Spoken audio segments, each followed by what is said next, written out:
സ്ത്രീകളെ വേട്ടയാടുക.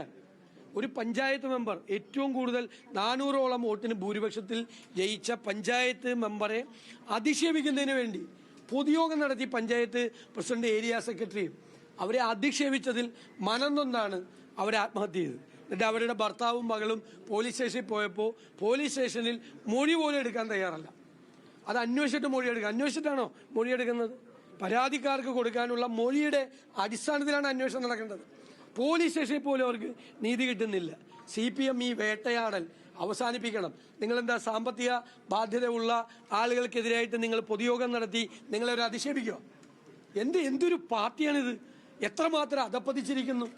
സ്ത്രീകളെ വേട്ടയാടുന്ന പാർട്ടിയായി CPM മാറിയിരിക്കുകയാണ്.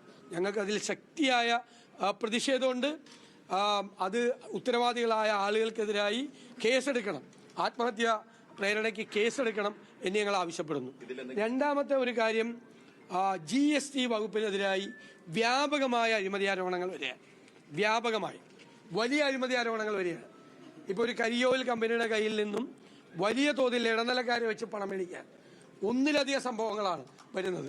വരാനിരിക്കുന്ന ദിവസം GST വകുപ്പിൽ നടക്കുന്ന ധാരാളം അഴിമതി കഥകളുടെ തുടക്കമാണ്, വരാൻ പോകുന്ന അഴിമതി കഥകളുടെ തുടക്കമാണ് ഈ കാസർഗോഡത്തെ ആ കേസ്, ആ കമ്പനിയുടെ കേസ്. വ്യാപകമായ അഴിമതി ദല്ലാളന്മാരെ വെച്ചുകൊണ്ടാണ് GST ഇന്റലിജൻസിന്റെ പേരിൽ. CPM അനുഭാവികളായ ആളുകൾ ആണ് മുഴുവൻ തലപ്പത്ത്. പ്രധാനപ്പെട്ട കീ പോസ്റ്റിൽ മുഴുവൻ ഇരിക്കുന്നത് അവരാണ്. അവർ പണം സമ്പാദിക്കുകയാണ്. GST വെച്ചിട്ട് GST കേരളത്തിൽ പരിതാപകരമായ അവസ്ഥയിലാണ്. GST ഭരണം തന്നെ, ടാക്സ് നികുതി ഭരണം തന്നെ പരിതാപകരമായ അവസ്ഥയിലായിരിക്കുക. അവിടെയാണ് സർക്കാരിലേക്ക് കിട്ടേണ്ട പണം ഇടനിലക്കാരെ വെച്ച് കൈക്കൂലി വാങ്ങിച്ച് കോടികളാണ്. ഒരുപാട് കഥകൾ വരാൻ പോവാണ്. അതിന്റെ തുടക്കമാണ് ഇപ്പോൾ ഇന്ന് പുറത്തു വന്നിരിക്കുന്ന കരിയോയിൽ കമ്പനി. അവരെനിക്കും മെയിൽ അയച്ചിട്ടുണ്ട്, എനിക്കും പരാതി തന്നിട്ടുണ്ട്. വളരെ വ്യക്തമായ തെളിവുകൾ. അവർ ഇടനിലക്കാരന് പണം കൊടുത്തത്, ഇടനിലക്കാരൻ ഈ ഓഫീസർക്ക് ഇത് കിട്ടിയെന്ന് ഉറപ്പുവരുത്തിയതുകൊണ്ട്. അപ്പൊ ഇടനിലക്കാരെ വെച്ചുകൊണ്ടാണ് GSTയിൽ വലിയ അഴിമതി നടക്കുന്നത്. രാഷ്ട്രീയ നേതൃത്വത്തിന്റെ അറിവോടുകൂടിയാണ് GSTയിൽ നടക്കുന്ന അഴിമതി. ഈ ജനപ്രതിനിധിയുടെ ആത്മഹത്യയിൽ ഏത് തരത്തിലുള്ള അന്വേഷണമാണ്? അല്ല, അവരെ ആത്മഹത്യ പ്രേരണ കുറ്റം എടുത്തുകൊണ്ട് അവരുടെ ആത്മഹത്യക്ക് കാരണമായത് ഇവരാണ്. പൊതുയോഗം നടത്തി ആ സ്ത്രീയെ, ജനപ്രതിനിധിയെ അധിക്ഷേപിച്ചുകൊണ്ടാണ് അവർ ആത്മഹത്യ. ജനങ്ങളുടെ മുമ്പിൽ അവരെ അധിക്ഷേപിച്ചതാണ് അവർ ആത്മഹത്യ ചെയ്യാൻ പ്രേരണയായത്. ഇതിന്റെ പേരിൽ അന്വേഷണം നടത്തണം, മൊഴിയെടുത്ത് അന്വേഷണം നടത്തണം. കുടുംബത്തിന്റെ മൊഴിയെടുത്ത് എല്ലാ കാര്യങ്ങളും ഉണ്ട്. ആ മീറ്റിംഗിലെ റെക്കോർഡുകളുണ്ട്, അത് പരിശോധിക്കണം. അതിനു വേണ്ടിയിട്ട് മാത്രമേ ഒരു പൊതുയോഗം നടത്തുക. ഇവർക്കാർക്കും കാശ് കൊടുക്കാനില്ല, CPMകാർക്ക് കാശ് കൊടുക്കാനില്ല. അവർക്ക് കുറച്ച് സാമ്പത്തിക ബാധ്യതയുണ്ട്. അത് അവർ ലോണൊക്കെ വാങ്ങിച്ച് എല്ലാം റെഡിയാക്കി ആ ലോണെല്ലാം അവർക്ക് അനുവദിച്ച് കിട്ടിയ ദിവസങ്ങളാണ്.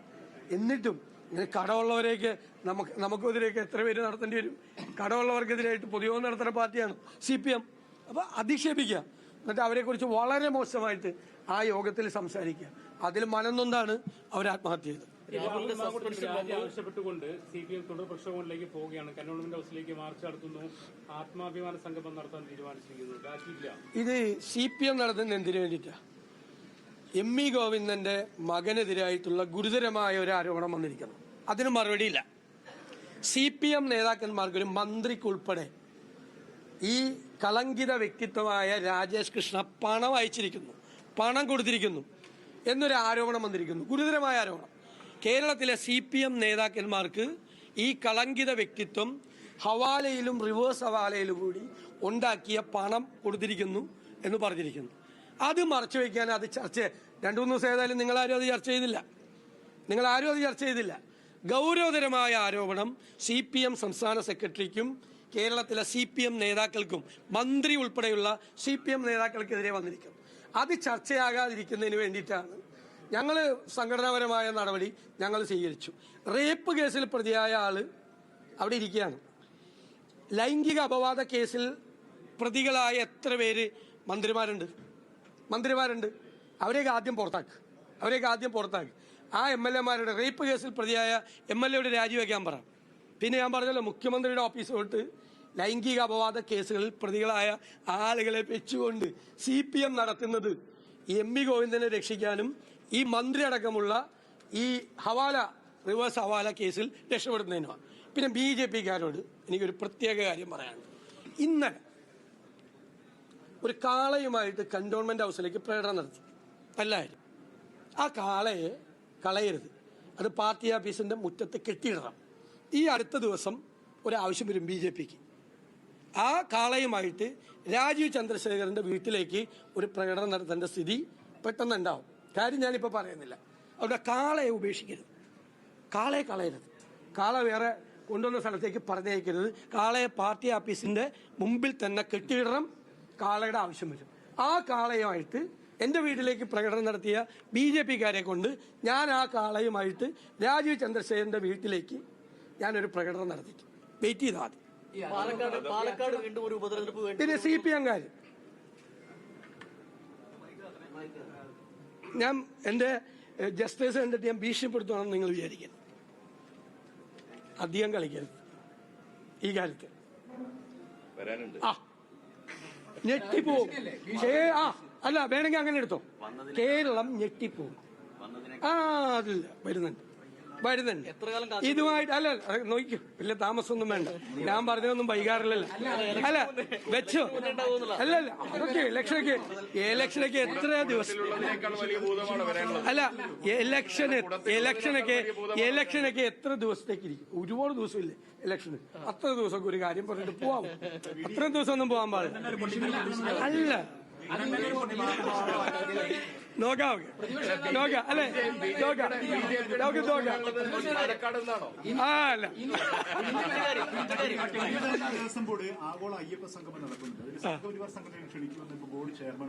അല്ല വിളിക്കണല്ലേ. എന്തിനു വേണ്ടിയിട്ടാണ് CPM ഇത് നടത്തുന്നത്? CPM ഭൂരിപക്ഷ വർഗീയതയെ പ്രീണിപ്പിക്കുക എന്ന് മുതലാണ് CPM-ന് ശബരിമലയോട് ഈ പ്രേമമുണ്ടായത്. അപ്പോൾ ശബരിമലയുടെ പേരിൽ ഒരു ഭൂരിപക്ഷ പ്രീണനം കഴിഞ്ഞ കുറേ നാളായിട്ട്, കഴിഞ്ഞ പാർലമെന്റ് ഇലക്ഷനിലെ ദയനീയമായ തോൽവിക്ക് ശേഷം ഞാൻ പല പ്രാവശ്യം ആരോപണം ഉന്നയിച്ചിട്ടുണ്ട്. ഭൂരിപക്ഷ പ്രീണനമാണ്. അപ്പോൾ ശബരിമലയെ പിടിച്ചിരിക്കുക, അയ്യപ്പനെ പിടിച്ചിരിക്കുക ഭൂരിപക്ഷ വർഗീയതയ്ക്ക് വേണ്ടിയിട്ടാണ്. ഭൂരിപക്ഷ വർഗീയതയാണ് CPM ഉയർത്തുന്ന ആയുധം. ഇപ്പോൾ വരുന്ന ആയുധം. സംഘപരിവാർ കൂടി ഒരുമിച്ച് നടത്തട്ടെ. ഒരുമിച്ചാണല്ലോ, എല്ലാ ഏർപ്പാടും ഒരുമിച്ചാണല്ലോ. അവരൊരുമിച്ച് നടത്തട്ടെ. നമ്മൾ കാണാം, കേരളം കാണാം. പക്ഷേ CPM തീക്കൊള്ളി കൊണ്ടാണ് തലചൊറിയുന്നത്, ഈ വർഗീയത കളിക്കുന്നത്. അത് അവർക്ക് ബോധ്യമായിക്കോളും. ബംഗാളിൽ സംഭവിച്ചത് കേരളത്തിൽ CPM-ന് സംഭവിക്കും. ഞങ്ങളൊന്നും വിളിച്ചിട്ടുമില്ല, ഞങ്ങൾക്ക് അറിയില്ല. ഒരു പരിപാടി പത്രത്തിൽ വായിച്ചത് അറിയില്ല, ഞങ്ങളെ അറിയില്ല, ഞങ്ങൾക്കറിയില്ല.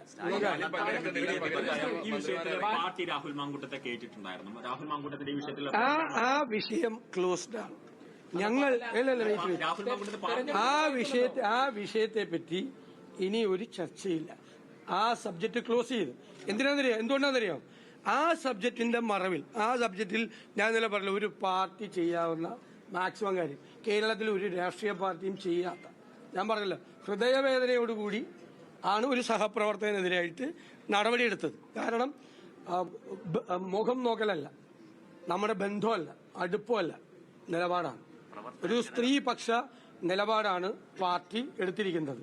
അതിന് പാർട്ടിക്ക് ബോധ്യമുള്ളതുകൊണ്ടാണ് സ്ത്രീകളുടെ ആത്മാഭിമാനത്തെ ബഹുമാനിക്കുന്ന ഒരു പാർട്ടി ആയതുകൊണ്ടാണ് KPC പ്രസിഡന്റ് പറഞ്ഞു നിലപാടെടുത്തത്. അത് ഇനി ഞങ്ങളോടല്ല ചോദ്യങ്ങൾ ചോദിക്കുന്നത്. നിങ്ങൾ ഈ പറഞ്ഞ ഓരോരുത്തരുടെയും ചരിത്രം നോക്കിയിട്ട് ആ ആളുകളെ ചേർത്ത് പിടിച്ചിരിക്കുന്ന പിണറായി വിജയനോട് നിങ്ങൾ ചോദിക്കുക. ചാൻസ് കിട്ടില്ല. ഇനി പത്രസമ്മേളനം നടത്തിയാലും ആകെ 5 ചോദ്യമുള്ളൂ. അത് ഈ കൈരളിയും ദേശാഭിമാനും കൂടി ചോദിക്കും. പിന്നെ നിങ്ങൾക്ക് ആർക്കും ചോദിക്കാൻ അവസരം കിട്ടില്ല.